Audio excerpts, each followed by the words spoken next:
Joining us now from Austin, Texas is Reggie Thompson, a Latin America analyst from Stratfor. Thanks so much for joining us, Reggie. This is a victory of sorts for Rousseff, but by no means is she in the clear, correct? Yes, this is a temporary victory for the Workers' Party in the sense that it temporarily blocks and it definitely instills some ambiguity into the impeachment process. However, the Senate likely has the numbers to impeach Rousseff. In the lower house, as we observed several weeks ago, there definitely were the numbers to impeach the president. So a repeat of the vote in the lower house would likely bear the same result if held in the short term. But with so many procedural errors now being cited, you almost get the sense that this could just get so convoluted, it will just have to be dropped.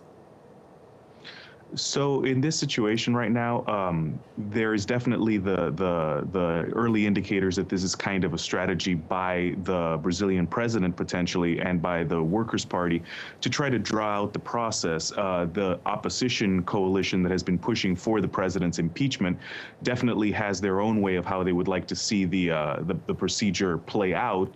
And as you said earlier, the pro-impeachment coalition really doesn't want this to stall the process in the Senate. And so right now there is some sort of ambiguity being introduced into the process. Earlier, the president referred to the impeachment process as a coup, and that's definitely how she's trying to frame it. So as it stands right now, if the lower house says one thing and the Senate says something completely different, it's probably going to have to go to the Supreme Court finally for a final decision. But the ultimate result really of this is that it has delayed the process just a little bit further. So, Reggie, what is this doing to Brazil? This is a country with serious economic challenges right now. Having to deal with this kind of political turmoil, especially when there's no viable political alternative, really is the last thing the country needs. Yes, it definitely installs some sense of political gridlock into the national political system. Important decisions such as economic reforms and reforms that would reduce the government's already very high public spending in the midst of this economic recession really haven't been taken and will not be taken until this gridlock can be overcome. So at soonest, potentially in a Michel Temer-led administration, we could see some reforms start to happen, but you have to remember that Michel Temer may not be president for long because he's also under investigation for alleged acts of corruption, such as allegedly financing his vice presidential reelection campaign in 2014 with funds from corrupt activities. So that's something that we still have to see play out. And if that decision comes sooner rather than later, say at the end of the year or early next year, we may see even further delays to the reforms that Brazil needs to take. And could that effectively damage the country for the long term?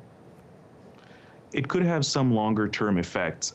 We do see Brazil's economy improving in coming years, but it could have some effects in the longer term, such as continuing to sap the country's public finances, which are already in a certain degree of trouble. So there are those kinds of effects, but overall Brazil's longer term picture, their longer term economic picture, largely depends on whether the prices of some commodities go back up, and whether or not things like cross-border trade with Argentina picks back up. So really, although this is important in the near term, the longer-term economic picture doesn't depend as much on whether or not these reforms are taken right now. Certainly they're important, but they're only a small piece of the picture. Okay, Reggie Thompson, we're going to leave it there for now. Thanks so much for joining us with